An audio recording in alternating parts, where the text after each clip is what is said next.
chama por ti e por mim.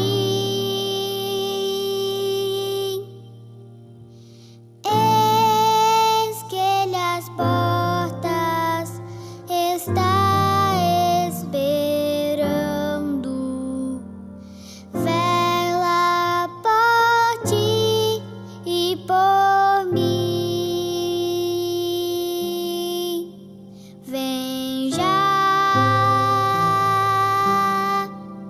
vem já, alma cansada, vem já, manso e suave, Jesus tá chamando. Chama, vem, pecador.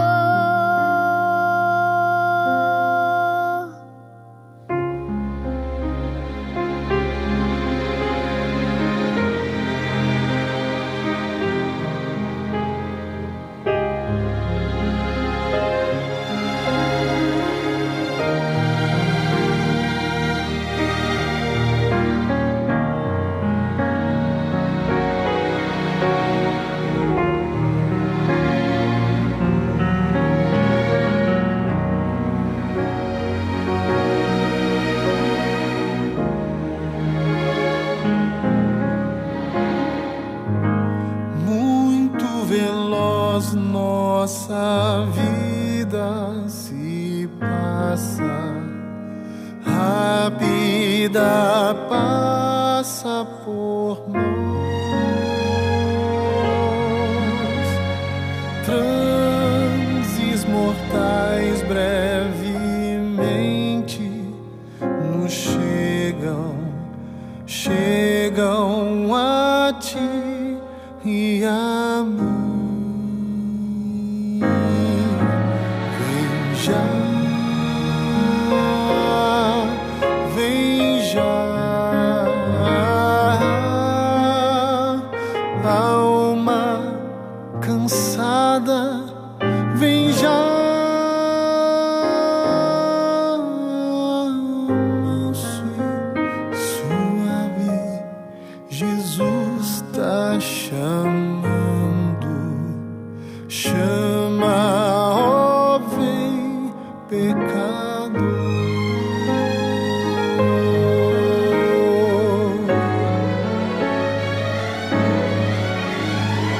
Quão grande amor tem Jesus demonstrado, dando-se para salvar. Veio tirar-nos do tão vil pecado. Veio por ti e por mim. Vem já, vem já, alma cansada, vem já,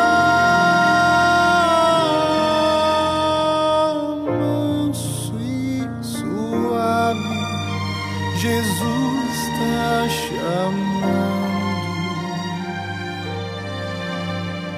Chama por ti,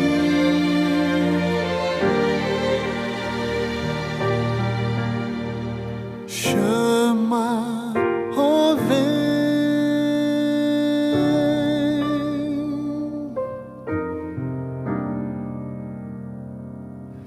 pecador.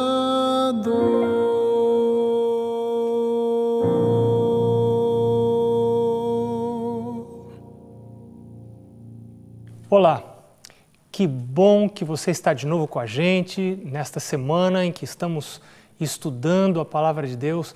Se é a primeira vez que você está nos acompanhando, você é muito bem-vindo. Nós estamos numa série de estudos sobre a Palavra de Deus. Não é um sermão, não são sermões, são estudos de temas dentro da Bíblia, temas relacionados à família. Hoje vamos falar sobre paternidade, sobre como nós podemos transmitir para os nossos filhos essa blindagem espiritual. Deus deseja blindar nossa família, Deus deseja abençoar nossa família, colocar sobre nós uma blindagem espiritual. E isto pode ser transmitido para os nossos filhos.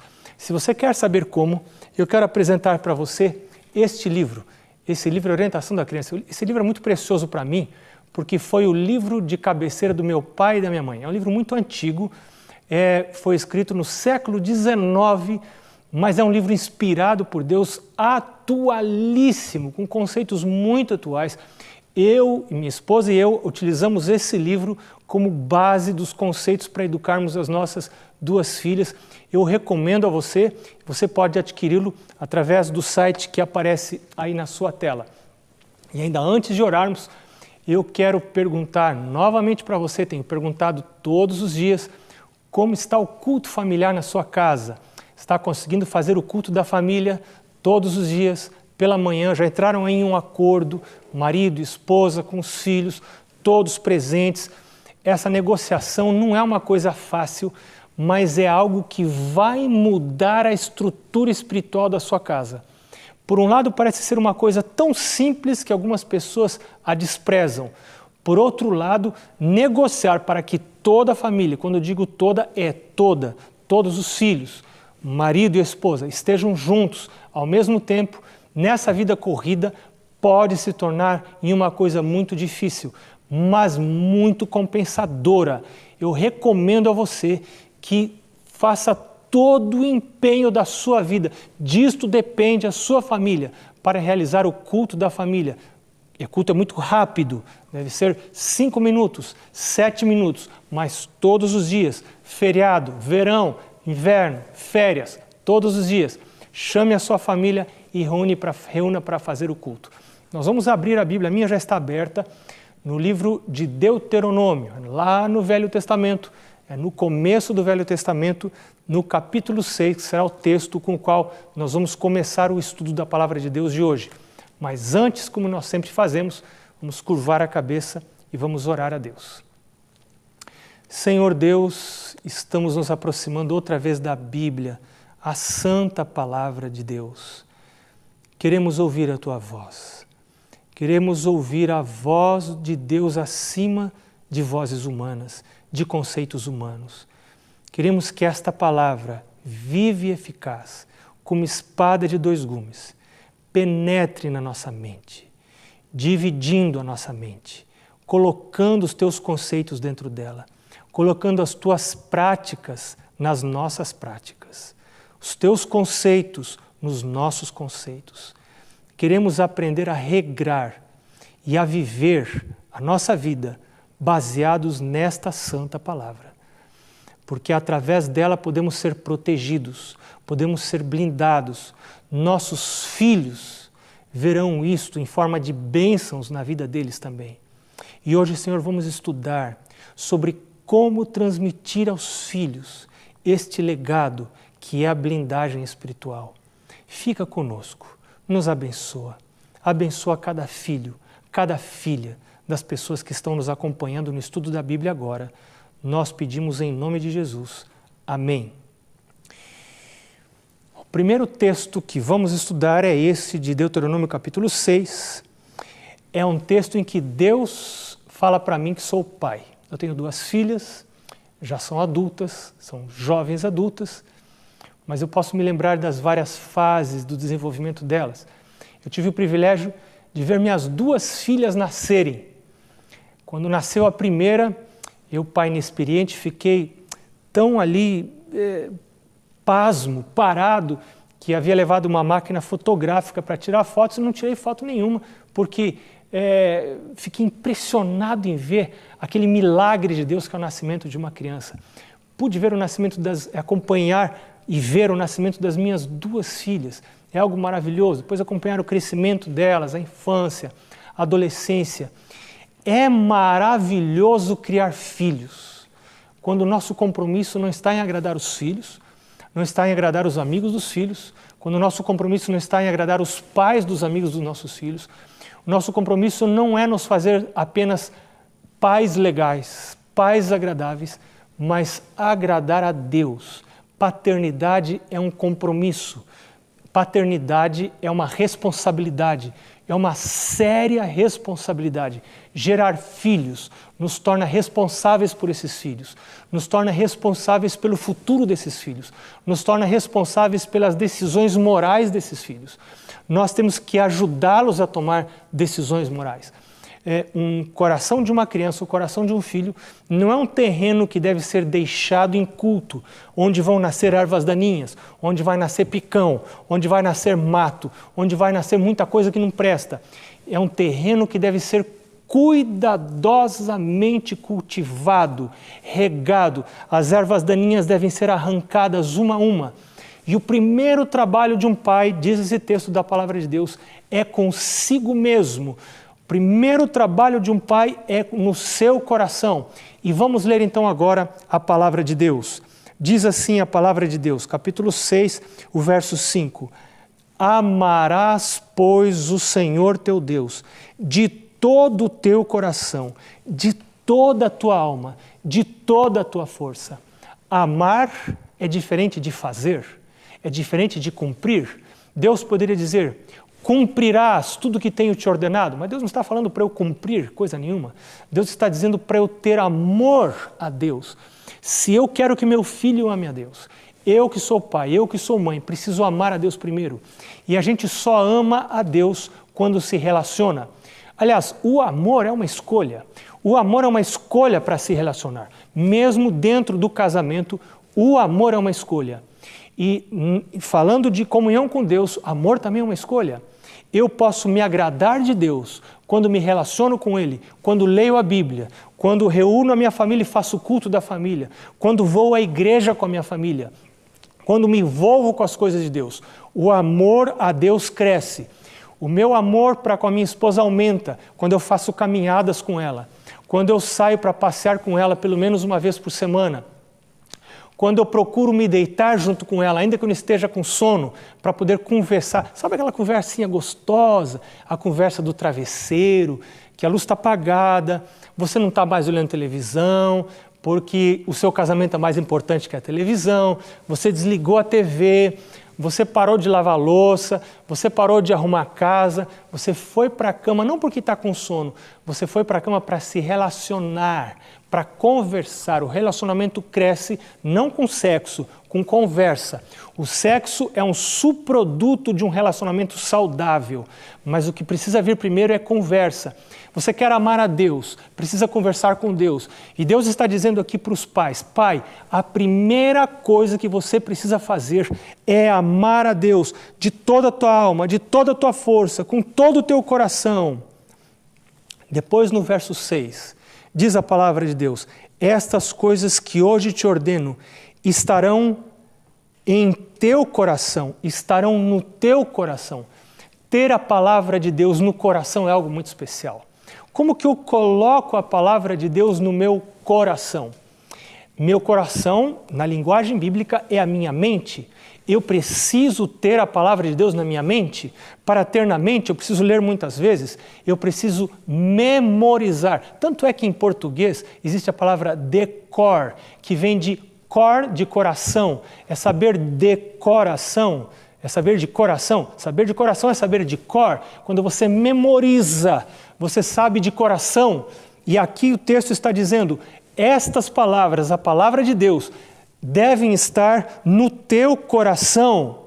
E agora sim, vem o verso 7. O verso 7 diz, tu as inculcarás a teus filhos. Só quando ela está na minha cuca, na minha mente, no meu coração, é que eu posso colocar na mente dos meus filhos, colocar na vida dos meus filhos, gravar na vida dos meus filhos. Mas primeiro precisa estar na minha vida.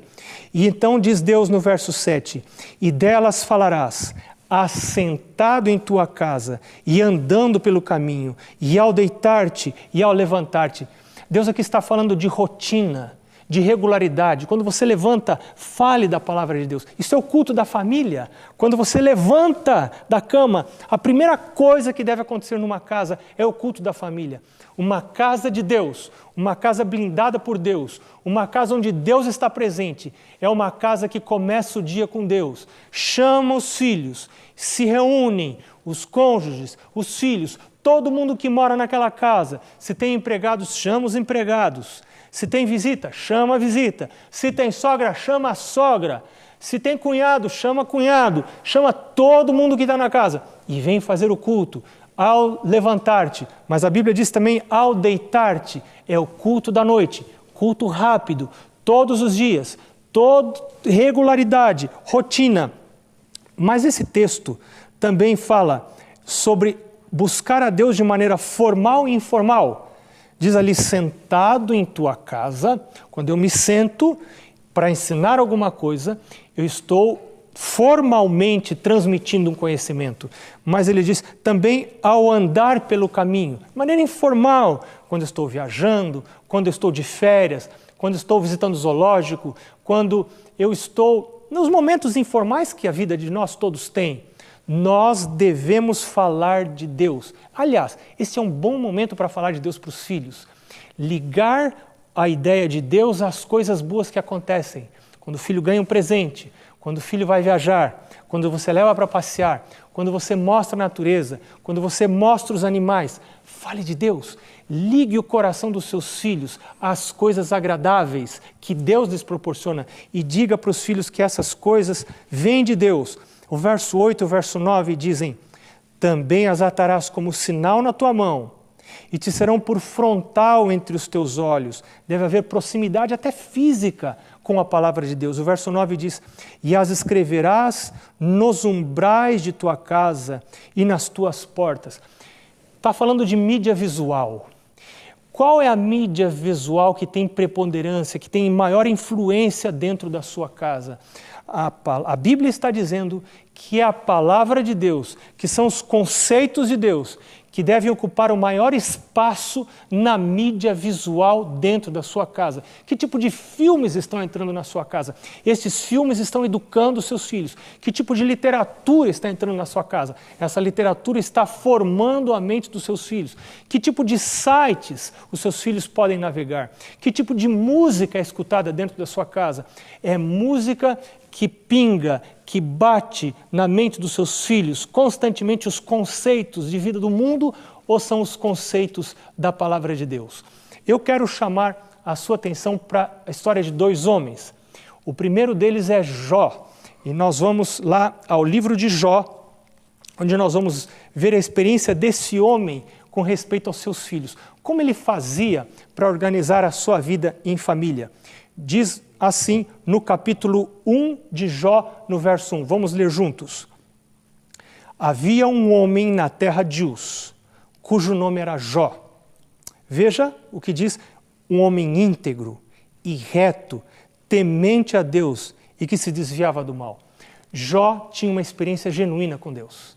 Jó não era uma coisa perto dos filhos e outra coisa longe dos filhos. Jó não comia um tipo de comida perto dos filhos e outro tipo de comida longe dos filhos. Jó não via um tipo de filmes perto dos filhos e outro tipo de filmes longe dos filhos. Jó era um homem íntegro. O que ele era perto dos filhos, ele era longe dos filhos. Jó era um homem temente a Deus perto dos filhos, temente a Deus longe dos filhos. Jó era um homem justo, perto da esposa e longe da esposa. Jó era um homem fiel a Deus, no escuro e fiel a Deus no claro. Onde quer que Jó estivesse, esse homem era fiel a Deus. E a história diz que os seus filhos costumavam fazer festas. E não é pecado fazer festa. Jesus foi à festa. É muito bom ter festa. É melhor festa do que funeral. E os filhos de Jó faziam festas. Mas Jó sempre tinha alguma preocupação, porque algumas vezes nós esquecemos de convidar a Jesus para as festas. E Jó ficava pensando, será que os meus filhos não se esqueceram de convidar a Jesus para as festas? E quando terminavam as festas, Jó fazia uma coisa. Veja no verso 5, capítulo 1, verso 5 do livro de Jó. Vamos ler juntos. decorrido o turno de dias de seus banquetes, chamava Jó aos seus filhos e os santificava. Levantava-se de madrugada e oferecia holocaustos, segundo o número de todos eles, pois dizia: talvez tenham pecado os meus filhos e blasfemado contra Deus em seu coração. Assim fazia Jó continuamente. Jó tinha uma noção muito clara do seu papel como sacerdote da sua casa. Eu sou a pessoa como pai, como mãe, sou a pessoa escolhida por Deus para transmitir as verdades de Deus para os meus filhos.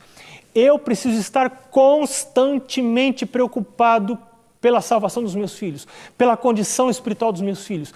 Eu preciso estar orando para que Deus perdoe os pecados dos meus filhos.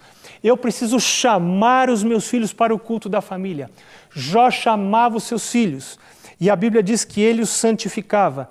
Jó se levantava de madrugada. Se você ler toda a história do livro de Jó, você vai ver que Jó era um homem riquíssimo, mas a coisa principal da vida de Jó não era acordar cedo para ficar mais rico ainda, para conseguir ganhar mais dinheiro ainda, para amontoar mais camelos, mais ovelhas, mais coisas, mais bens materiais. Jó acordava cedo, mas era por razões espirituais. De madrugada Jó se levantava para orar a Deus pelos seus filhos. Jó compreendia que o futuro dos seus filhos dependia de escolhas que ele hoje fazia na presença de Deus.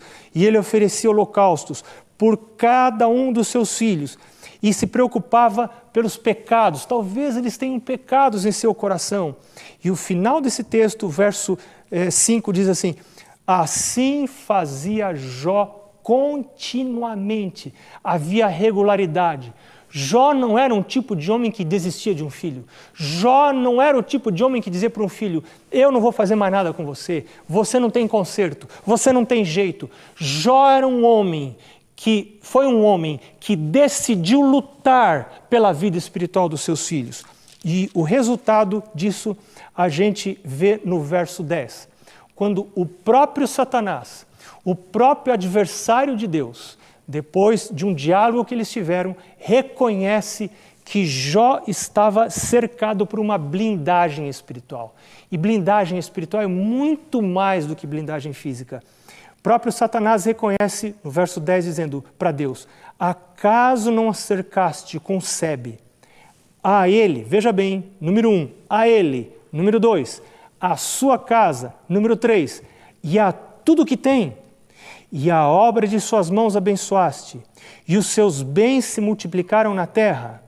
Veja que coisa interessante. Satanás reconhece que por essa busca de Jó, Deus o havia cercado, Deus havia colocado uma cerca, uma blindagem ao redor dele, de Jó, da sua casa, esposa, os filhos, e tudo que tem. A busca por Deus afeta até a situação, a condição econômica de uma família. É isso que nós conseguimos entender através desse texto. Rapidamente nós vamos para outro exemplo. Por exemplo, de Abraão, nós vamos para Gênesis capítulo 18. Gênesis capítulo 18, verso 19, diz assim a Bíblia, a palavra de Deus. Aqui é Deus falando, Deus dizendo por que escolheu Abraão. Abraão foi escolhido para uma missão especial, para dar origem a um povo que devia ser reconhecido por buscar a Deus. Esse povo deveria ser a vitrine de Deus para o mundo, deveriam ser os modelos de Deus para o mundo. E Abraão foi o pai desta nação.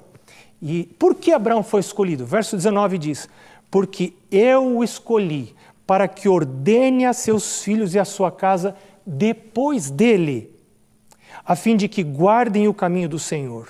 Primeiro lugar. Segundo lugar, pratiquem a justiça e o juízo, para que o Senhor faça vir sobre Abraão o que tem falado ao seu respeito. Isso me chama muita atenção, porque quer dizer que, para que venha sobre mim a bênção que o Senhor tem prometido, existem algumas coisas que eu preciso fazer. E Deus escolheu Abraão justamente porque Deus sabia que ele faria estas coisas. E ali está no verso 19, ele ordenaria aos seus filhos e a sua casa depois dele. Escuta aqui existe um conceito muito importante, muito profundo.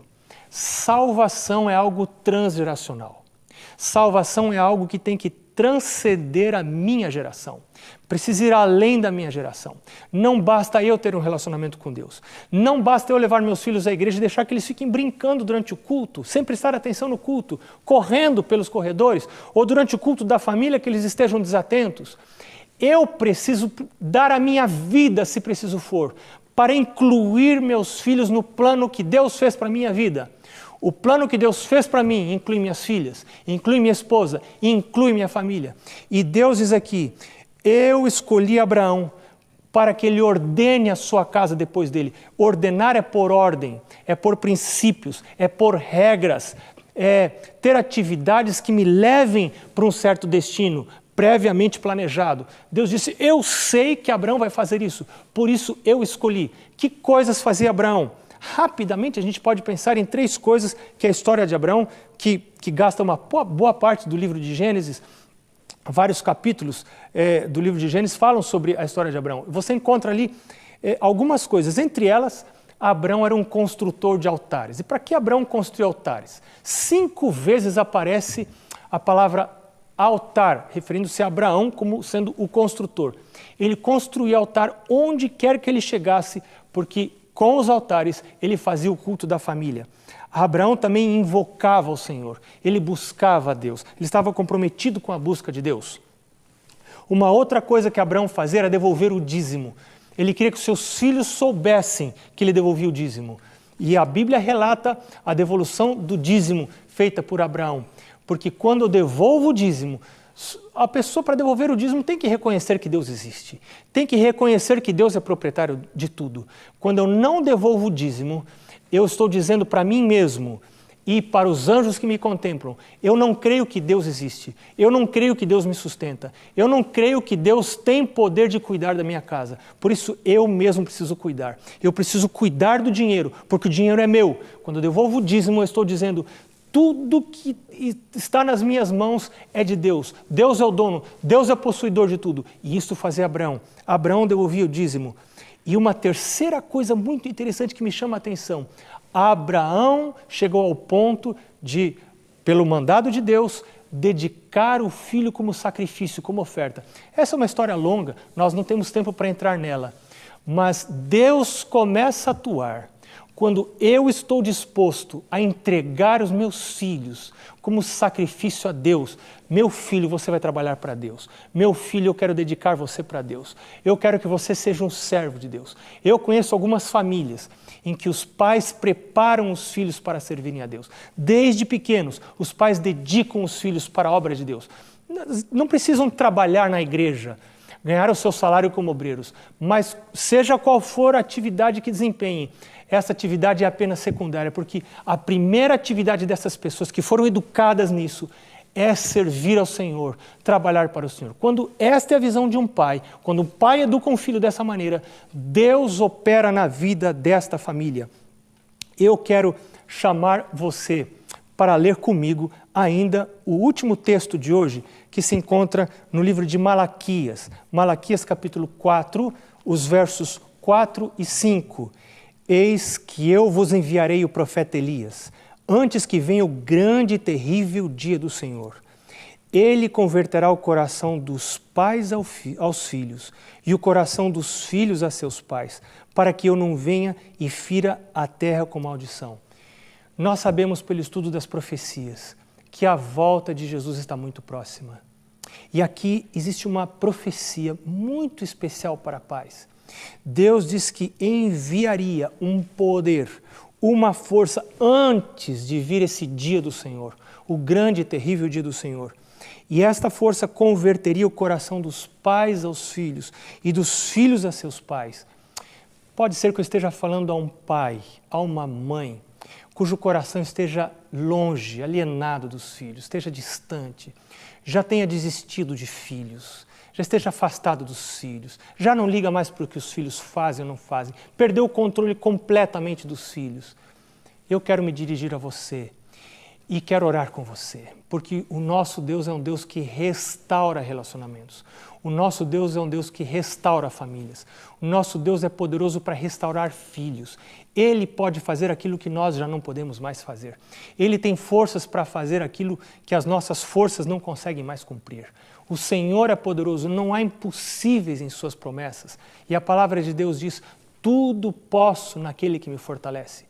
Mas eu hoje ainda quero falar também, antes de cantarmos juntos, junto com Robson, eu quero me dirigir aos filhos. Pode ser que existam filhos aqui com o coração magoado por alguma atitude dos pais, ou filhos que resolveram se distanciar dos caminhos dos seus pais, que rejeitaram seus pais, que estão longe dos pais. O Senhor tem poder para restaurar relacionamentos. O Senhor tem poder para restaurar o amor na sua casa, na minha casa. O Senhor tem poder para fazer a sua casa um cantinho do céu. O Senhor tem poder para moldar os meus pensamentos e os seus pensamentos. Nós vamos cantar agora junto com o Robson. Enquanto cantamos, vamos orar com esta música, com esse hino, porque essa letra é muito especial para nós. Molda-me, Senhor, molda os meus pensamentos. Restaura, Senhor, a minha vida e a minha casa.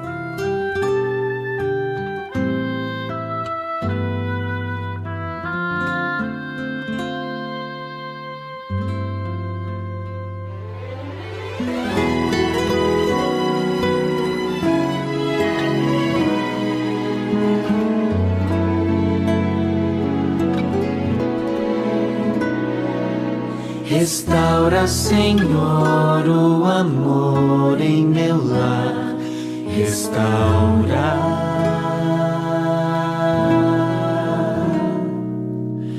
Torna meu lar um cantinho do céu, te peço.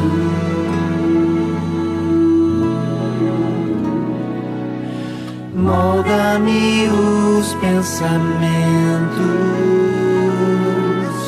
Vem e permeia meu ser, revela-me tua vontade, ensina-me tua verdade. Restaura, Senhor, o amor em meu lar.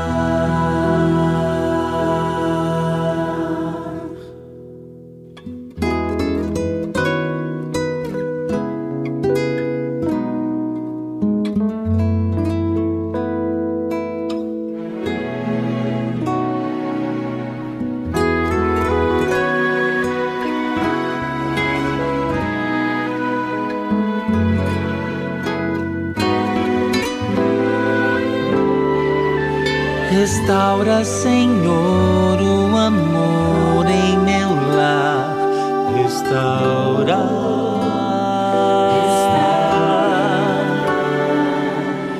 Torna meu lar um cantinho do céu, te peço.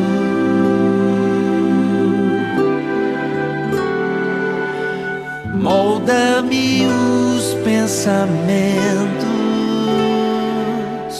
Vem e permeia meu ser, revela-me tua vontade, ensina-me tua verdade. Restaura, Senhor, o amor em meu lar.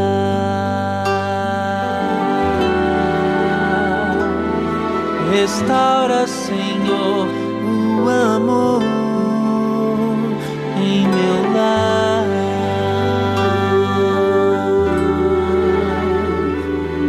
Habita para sempre, Senhor,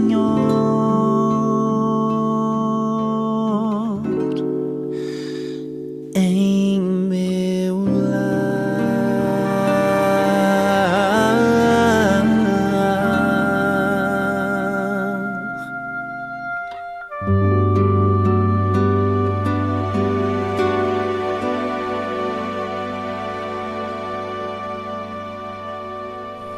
Senhor Deus, Deus de milagres, a mais alta força do universo. Agora, nos assistindo, estão pais que se preocupam pelos filhos. Nós somos pais que cometemos erros porque somos pecadores e somos falhos. Senhor, perdoa os nossos pecados como pais. Restaura em nós os teus caminhos, para que possamos ensiná-los a nossos filhos.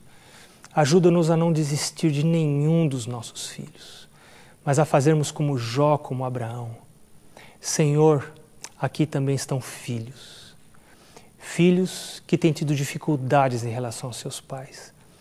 Alguns por culpa deles mesmos, outros por culpa dos pais. Senhor Deus, o Senhor é um Deus cheio de misericórdia, o Senhor é um Deus cheio de perdão. Restaura esses relacionamentos, para que todos nós, pais e filhos, possamos estar juntos naquele dia, no dia da volta de Jesus, que se aproxima. Fica conosco, Senhor.